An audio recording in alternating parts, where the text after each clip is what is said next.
This is my impression of interacting with liberals in my comments. So, you think you were a liberal and then you turned into a conservative? What made you change your mind? Why don't you just tell me right now? Do you have an example of what made you change your mind? Give me an example of what made you change your mind. Well, I actually made a video on this already, but the first thing that made me start to change my mind was the Rittenhouse trial. He's a terrorist! Okay? Give me another example. What's an example of something that made you change your mind? You haven't even given me one example. Well, actually, I just gave you one example, but the next thing that I am super passionate about is like not sterilizing and castrating and mutilating children. That's the next thing. You're a bigot!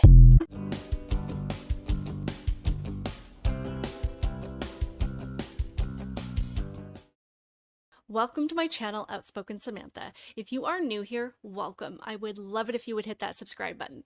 And if you're returning, welcome back. I truly appreciate your continued support, and I hope that you are subscribed as well, particularly if you are watching on Rumble, because we do need to support platforms that support free speech, and YouTube is just not that. So I hope you guys appreciated that little video at the beginning. It happened to pop up when I opened my Twitter account, and I think I watched it about 8 times and just thought I would share it with you guys just because it was so relatable. Because I know we've all had those experiences where we're conversing with someone on the left and they're like, give me an example to support what you're saying. And you're like, well, here's one example. And they're like, I keep asking you for an example and you're not giving me any. I'm like, well, I did just give you one. So here's another one. They're like, are you even listening to me? You're not giving me any examples. And you're just like, okay, define example. Anyway, I wanted to talk about this congressional hearing that happened, I believe, last week. This was, I'm not entirely sure what the purpose of the hearing was or what the title of it was. We had Paula Scanlan here. She was speaking on behalf of women's rights in sports, in locker rooms, private spaces. And then we also had Chloe Cole, who was testifying and sharing her experiences of how she was preyed upon by the trans activist community when she was struggling with her mental health as a teenager. She was convinced that she was transgender. Her parents were told that if they didn't affirm her, that she was going to end her own life, even though she says she never had any intention of ending her life and had no thoughts like that until she started moving down this path of transgenderism. And then she did end up getting a double mastectomy at the age of 16. No matter how many leftists try to tell you that people under the age of 18 are not getting these surgeries, it is happening and it's not that hard to find. And then she realized she made a horrible mistake and now she has to deal with the permanent consequences of taking things like hormones and puberty blockers and the effects of her surgery for the rest of her life. So both of these people testified, and I wanted to remind you guys who Paula Scanlan was. She was in the documentary What is a Woman with Matt Walsh, and at that time that they were filming, which is probably about 1.5 years ago, she felt like she had to hide her identity. She was somebody that had to compete against Lia Thomas. They were not given a choice on this. They were told that this was a non-negotiable and essentially, to keep quiet about it or they would regret it.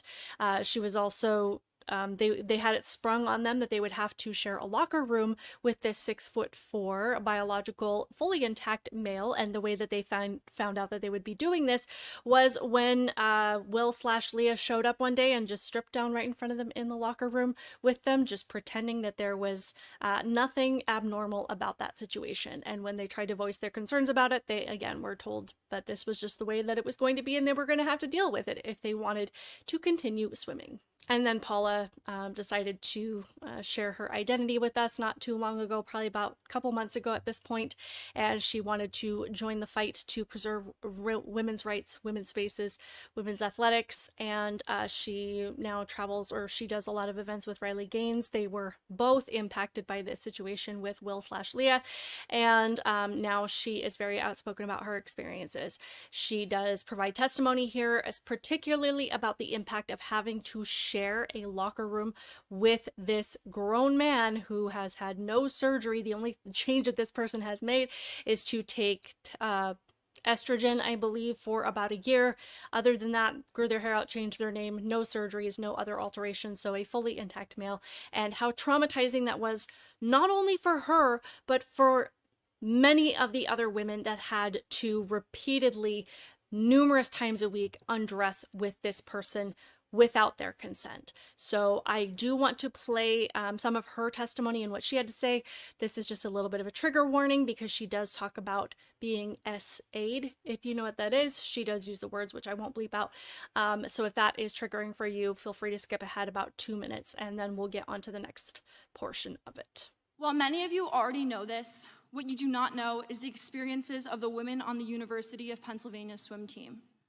My teammates and I were forced to undress in the presence of Lia, a 6'4" tall biological male, fully intact with male genitalia, 18 times per week. Some girls opted to change in bathroom stalls, and others used the family bathroom to avoid this. When we tried to voice our concerns to the athletic department, we were told that Lia's swimming and being in our locker room was a non-negotiable, and we were offered psychological services to attempt to re-educate us to become comfortable with the idea of undressing in front of a male. To sum up the university's response, we, the women, were the problem, not the victims.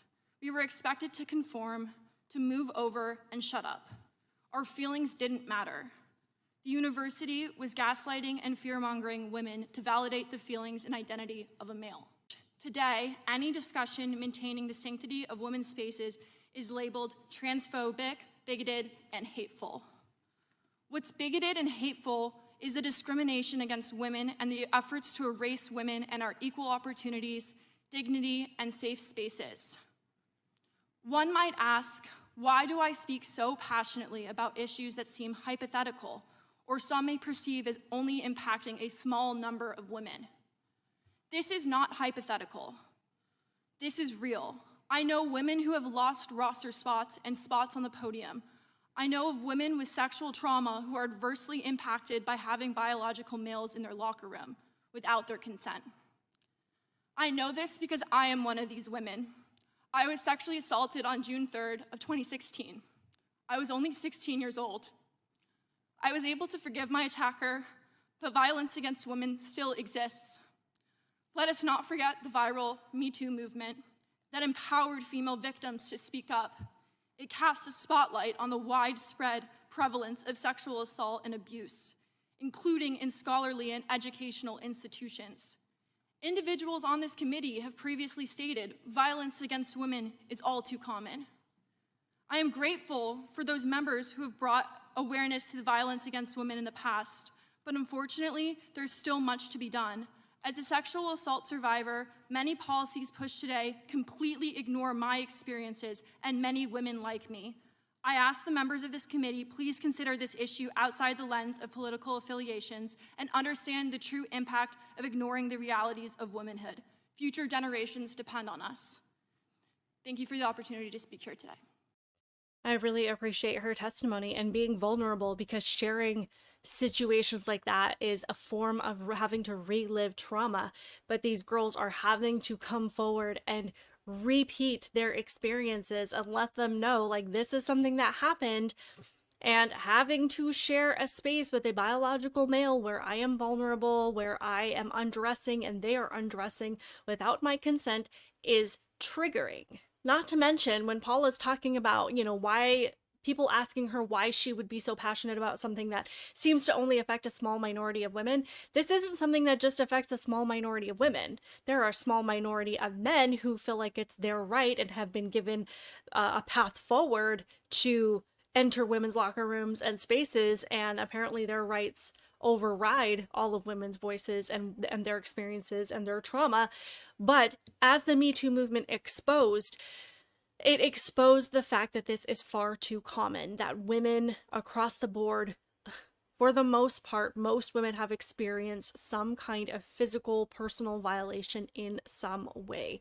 And they count on these spaces to be protected, where they can go in, they can feel safe, and nothing bad is going to happen. They're not going to have to relive that trauma in some way.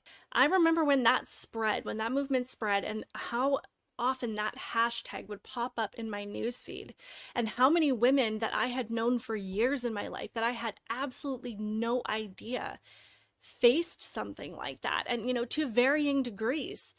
And so to say that this one male that wants to come in and change in front of 20, 30 girls or however many women are in that room at that time, and their feelings matter more than the likelihood that at least half of those women have experienced something uncomfortable or unsolicited by a male in some way, that their feelings matter more, is just absolutely vile.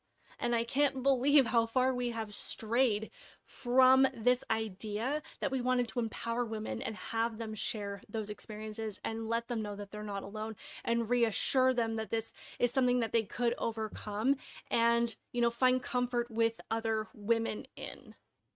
And the activists that are pushing this, it's just pure evil. There is no other explanation for it, because they are now leaving the door wide open for more assaults to happen. And no, that is not the same as saying all transgender people want to assault women. That is not what I'm saying. I am saying that these policies are so easily abused by any man, whether they're transgender or not, whether they have any issue with their gender identity or not.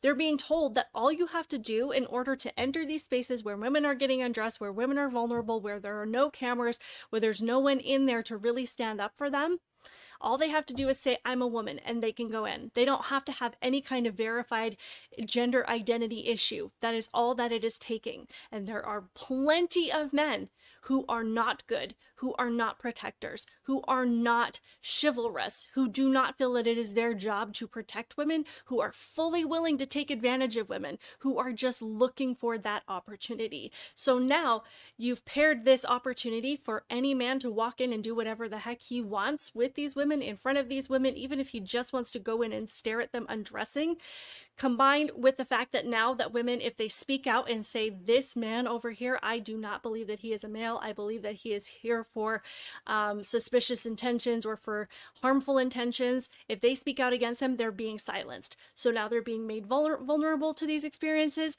and they're told that they're not allowed to talk about them. And who's pushing that? Evil people. And it's not lost on me that further up in Riley Gaines's feed, she retweeted this thing where Dylan Mulvaney was paid $40,000 to speak at an event about women's empowerment. So this biological male gets tens of thousands of dollars to speak about women's empowerment, but Paula Scanlan here gets threatened if she tries to talk about the same issue. So. And this was the despicable response from this guy named Representative Cohen, who's a Democrat, and you might want to take your blood pressure medication because pretty sure it's going to skyrocket. Transgender people have been around for a long time, and they have rights, and they need to be respected. I read Ms. Scanlan's testimony. I wasn't here to hear it, and I think Penn didn't deal with your situation like they could have and should have in putting up some type of different barriers in the women's area of the locker room, but that's another issue. But things should be dealt with in a different way. This is an easy way for people to try to get points. Pick on a minority. He's talking about needing some kind of barriers to protect these women.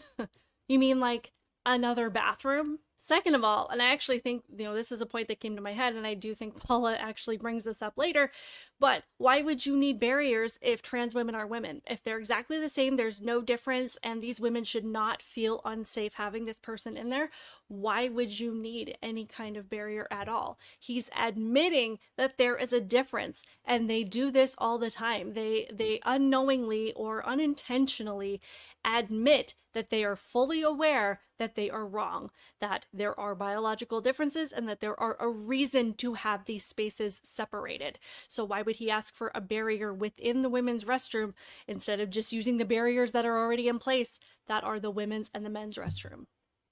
And just so we're clear, this is how a real man responds when women are in distress. I can assure you that my 4-year-old and my 2-year-old daughters will not change in front of biological men. This is ridiculous. I don't care what party you are a part of.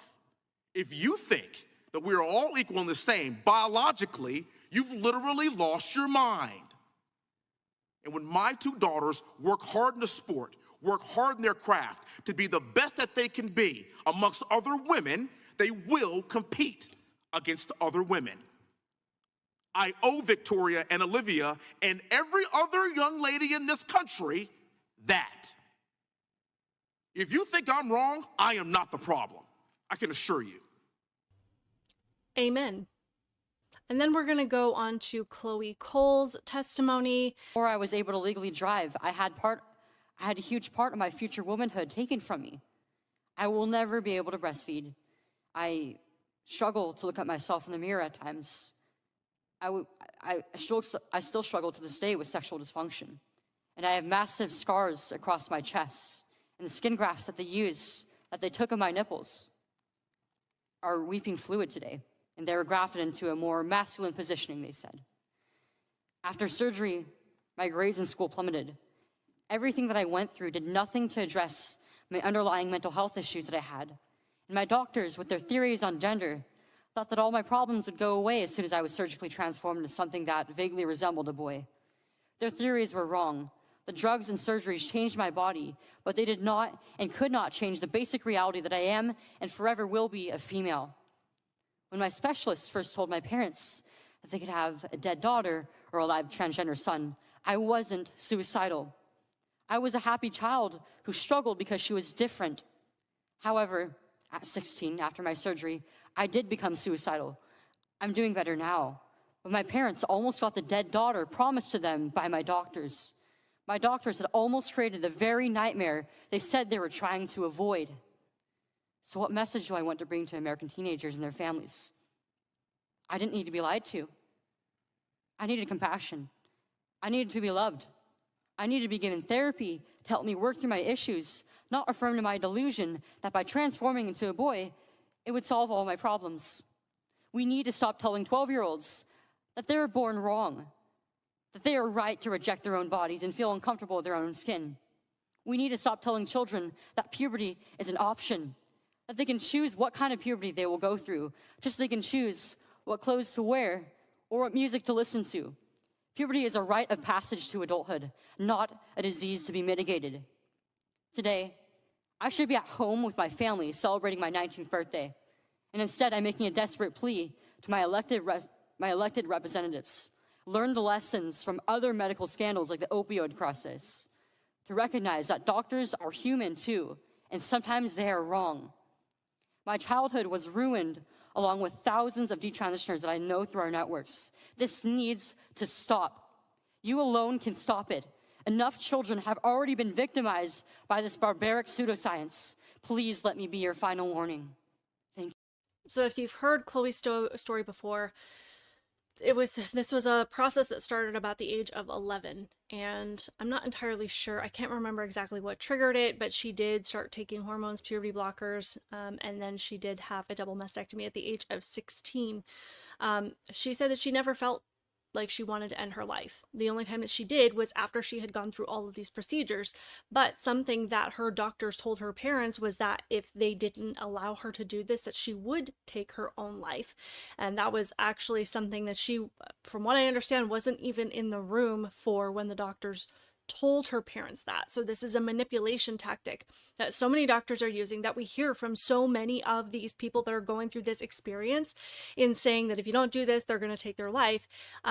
But as you can see, and as we're learning more, it's actually the experience of going through this, of mutilating their body, that is causing these thoughts in these youth. And why wouldn't it? Like, why would that not cause somebody to want to stop existing? As she's, she even said here, she struggles to even look at herself in the mirror some days. And I can't even imagine living with the repercussions of knowing that I once had a healthy young body with no issues whatsoever. And it was unnecessarily mutilated by people that are more political than compassionate. And she's reiterating what so many of us are trying to say, that these kids need love. They just need to be loved. They need to be helped through this difficult time in their lives, when they're hormonal, when they're just trying to be accepted, when they just need friends. Because I've heard so many stories as well of so many of these kids who claim to be transgender or want to change their pronouns. And a lot of the reason they do it is because what their peers are doing, because it's no longer cool to just be a girl or just be a boy. They have to adopt one of these other identities to fit in. And at that age, they're very susceptible to doing things to fit in. And we are all familiar with that. We've all been through that. This is not a new thing. And as Chloe said here, we've got to stop treating puberty as if it's some kind of illness. It is a rite of passage. It is something that your body is meant to do. It is not a dysfunction. It's not a disability. It's not a mistake. It is something that your body is supposed to do to prepare you for adulthood, to take you further in life, to take your experiences further so that you grow into the kind of person that understands the long-term repercussions of your decisions, that grows into a mature adult that has a greater grasp on long-term repercussions, on long-term consequences, on permanent decisions. That is not something that any teenager is going to understand. And this is what the despicable Jerry Poopy Pants Nadler that are so fundamental to our democracy.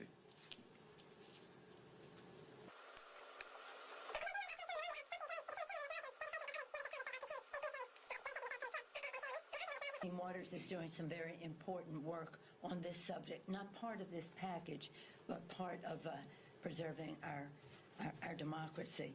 Had to say about this. The facts do not justify the fears that Republicans and their political allies gin up over the fairness of trans girls participating in girls' athletic teams, nor the further stigma it attaches to transgender children. The facts don't justify the fears. And this is another response from a Democrat, Representative Escobar. Not sure where she's from, don't really care. Before I begin my questioning, I have to say this has been so deeply disturbing on a number of levels. And what we have seen today is what we've been seeing this entire Congress, which is an effort by my Republican colleagues and indeed some of the more extreme voices in the Republican Party to keep Americans on a treadmill of rage. Whatever the latest issue is that they want people to be angry about, they do their best to keep Americans on a treadmill of rage. And they get their Fox or Newsmax or whatever right-wing media outlet of the moment is, they get their viewers, they get a clip from this hearing that gets displayed, it gets put on Twitter, and they make money. That's what all of this is all about. That is just absolutely disgusting. We have these girls up here being vulnerable, talking about their personal trauma, talking about their experiences with being assaulted, talking about being physically violated, talking about the long-term repercussions of having their bodies mutilated and taking drugs that they were never meant to take and having to deal with the aftermath of being pushed into something that they were never meant to be a part of. And these two idiots here are saying that it's just politically motivated. I'm sorry, but Chloe not being able to breastfeed her children ever is not because she's a conservative or Democrat. It's not based on that. Paula feeling traumatized by having to change next to a naked male, nothing to do with political affiliation. And anybody that tries to make this a political issue is intentionally dodging the issue and intentionally dodging their own responsibility in the harm that it is causing. Not to mention, everything the Democrats say is projection. Everything they accuse the right of doing, the behavior, the belief system, everything, what they describe is a 100% accurate description of their own actions and their own belief system. So if you listen to what Representative Escobar is saying, you could replace those words with a description of the left and be 100% true in that. So let's just do that for a sec. It says, before I begin my questioning, I have to say, this has been so deeply disturbing on a number of levels. And what we have seen today is what we've been seeing this entire Congress, which is an effort by my Democrat colleagues and indeed some of the more extreme voices in the Democrat Party to keep Americans on a treadmill of rage. Whatever the latest issue is that they want people to be angry about, they do their best to keep Americans on a treadmill of rage. And they get their CNN or their MSNBC or whatever left-wing media outlet of the moment is. They get their viewers, they get a clip from this hearing that gets displayed, it gets put on Twitter, and they make money. That's all of this. That's what all of this is about. And I'm sorry. Who's full of rage? You know, don't ever call me transphobic, ever. You do not know me. You're being ever. Transphobic, Karen. Now Do get out. not call me transphobic. You are ever. transphobic. Now get I out. want a refund. You're not having one, do it. Please then. Hi, get out. You are trespassing now. Just screaming at a woman trying to get her Starbucks. And then there's this one, which is my favorite.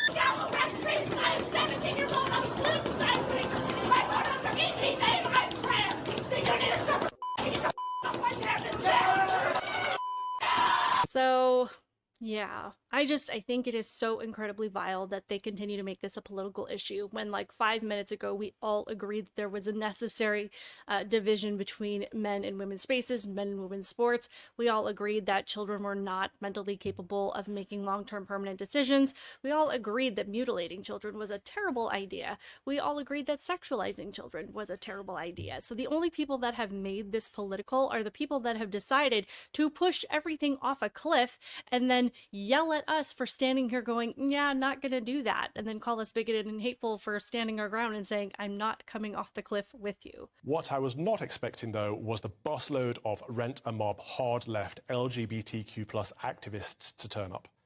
They yelled expletives, they threw eggs, and they held up some really horrendous signs, most of which I cannot repeat on air. But there was one particular suspect sign which read, "Queer joy is for all ages," which seems to expose their motives. They're saying the quiet part out loud. The hard left and the MSM will label the protests as far right, but since when has protecting children been an issue reserved to the far right? And as far as issues, you know, this woman was talking about how the people on the right bring up issues that they just want people to be angry about. You know, they just kind of pick something that they can put Americans on this treadmill of rage. If you remember the Believe All Women campaign, where they cared so much about Brett Kavanaugh and what he was doing that they fabricated this story about Christine Blasey Ford and, you know, stuff that she said happened to her because of him, and they couldn't actually come up with any hardcore evidence of any assault or, you know, any viable story to place him in the situation that she was claiming he was a part of. It's, you know, they created this rage about this, believe all women, believe it when they say that, you know, these things have happened, and they created so much anger around this person and then dropped it. And now suddenly we don't believe any women, apparently. Anyway, let me know your thoughts on this in the comments below. Please like this video, like right now, hit that little like button. Please subscribe. I am loving what we're able to do with this channel, the discussions that we're having, the issues that we're covering, and I so truly appreciate your support. Hit that subscribe button, and I will see you in the next one. Bye.